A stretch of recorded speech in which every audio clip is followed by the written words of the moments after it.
Hey, welcome to the vlog again. Just wanted to take today to talk a little bit about, well, a few things, but wanted to talk about Spotify on the Windows Phone and how I think it could be made better. So, after Microsoft ended the Groove service, they uh, they made the default, they switched everyone over to Spotify. They just essentially handed Spotify all of their users, and Spotify said, hey, welcome, and I set up a plan with them. They've got a client on Xbox, Windows Phone, and Windows 10, so desktop and tablet versions. But the Spotify app on Windows Mobile is kind of leaves them a lot to be desired. So, for example, here I've got some content up here, and if I just hit shuffle play, um, you can see down here that it's uh, trying to start, but yeah, see it now, it says loading, and then it just kind of stops. And you can try to expand this up here and hit play again, and it really just, it says loading again and really doesn't do anything. So this is kind of a useless player. Sometimes it starts playing music for a couple seconds, usually no more than 15 seconds, without stopping. So anyway, if you provide feedback and telemetry through the feedback program, nothing is done about it. And if you send them Twitter messages, then they just say, well, we don't support it on that platform. So what I would do differently if I were Spotify is, right now it looks like their Xbox and Windows Phone apps are all separate. And what I would do is I'd migrate to a Universal Windows Platform app where they could use one code base across all three devices. Most of the other UWP apps I have, they work great across all devices. So that way, even though they're going to stop development on the Windows Phone version, they could leverage the Windows 10 and Xbox development that presumably they're going to continue. They could leverage that toward a usable player on the Windows Phone. Um, I had another idea too, and this is more of on Microsoft's end of things, because I can see where Spotify would maybe not care about Windows Mobile and Windows Phone users, but they're a very small segment of the market.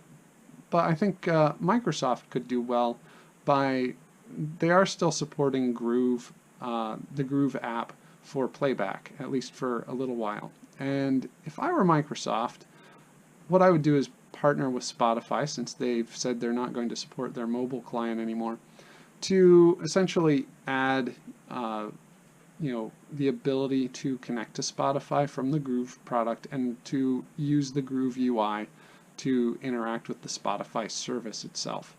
That right there would kind of solve a lot of my problems. The Groove app works fine. In fact, when I can't get Spotify to work, I just connect to the Groove app and play music from my Xbox, or from my OneDrive collection. So that's the kind of, that's one of the things I'd recommend. But I don't know. I don't imagine that they would take that suggestion, but I just wanted to get it out there and show that really the Spotify service is completely broken on Windows Mobile from what I've seen, and there's tons of feedback in the store about it as well. So back on the vlog topics, I was looking at some feedback from a couple of people. I saw a guy who suggested, he was watching a video from a while back where I was passing someone on my bike, and the other guy was wearing iPod headphones, and he turned into my path, and we ended up having a minor collision that none of us fell down, but it was interesting. The comment was that I should have beat the guy for that, and I don't know. I don't. I think that. Well, I do know. I think that beating people just because of a slight is not the way to a civilized society. So clearly, if there were justice to be pursued, then perhaps the guy should have been cited and fined for I'll have to track down the statute on it. I'm pretty sure I've looked it up before, and it's illegal to wear headphones while operating a vehicle in Ohio, which is where I live. So technically he was violating that statute, and that led to an accident, but it was a non-injury accident, and there was no apparent damage. So I don't know, I probably would have just you know, given the guy a warning. Hey, you're wearing headphones on the bike trail, and that's a violation of Ohio statute, so you might want to stop that. But there's no enforcement that I typically see on the bike trails anyway. I mean, every once in a while I'll see police riding around down there. They obviously could stop someone that they thought was being problematic. But I think they're there just for visibility. I see rangers riding every once in a while. The real one I like is there are all these no motorized vehicle signs all over the place, but it's pretty common to see motorized vehicles either going and picking up garbage or whatever. So there's always an exemption for the state. But yeah, I think that's interesting. So yeah, it was pretty bad weather today. I'm working from home. This is where I'll probably record in the event that there is you know, no car trip for a while. And you know, unfortunately there's a little bit of background noise. I don't know if you heard the furnace just kicked on. So I'll wrap this up. Let's see, I was also looking at some feedback. Someone was talking to me about, they really liked my video about, let's see, what was it? Oh yeah, self-driving cars, and how we'll be able to make use of cars that, you know, can come and we'll summon cars and they'll come and pick us up. And yeah, he said he thought that was kind of a mind-blowing concept, some of the things that will be made possible by these cars.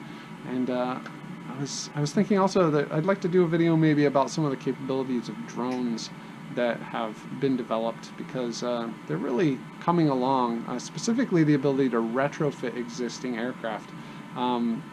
The Marines recently tested technology that allows them to add a FLIR pod and an AI pod that allows the aircraft to be flown, and then troops on the ground with just an iPad or some kind of tablet can give it coordinates, and then the aircraft actually can, you know, come up with its approach path all by itself. So what this means is for cargo flights and stuff, you don't need to endanger humans. You can just load up the helicopter with all the goodies that you want to get to the troops, and then fly it to the location. It takes care of picking out the best LZ landing zone and coming in from a safe direction. And it's not that it's no biggie if it gets shot down, but you're at least not imperiling human crew members. And they're just, the U.S. military at least has a lot. You know, they say an army marches on its stomach. Well, they spend a lot of effort resupplying and having a long supply chain. Recently, over the holidays, there were some, or since Thanksgiving anyway, there were some naval aviators that were lost in a cargo plane crash that was heading to, I believe it was the USS Ronald Reagan carrier. And, you know, that kind of thing might be avoidable in the future with unmanned cargo flights. It'd be possible to track them, and you know, just and you know, this kind of thing would benefit us all. I mean, think of all the packages we get through airmail and stuff. Currently, we're paying to have human crews transport the products. If we can get cargo unmanned, it'll reduce the cost of living for everyone. So anyway, that's it for my today's vlog. I'm gonna go out and shovel some snow, so hopefully it melts or sublimates before evening.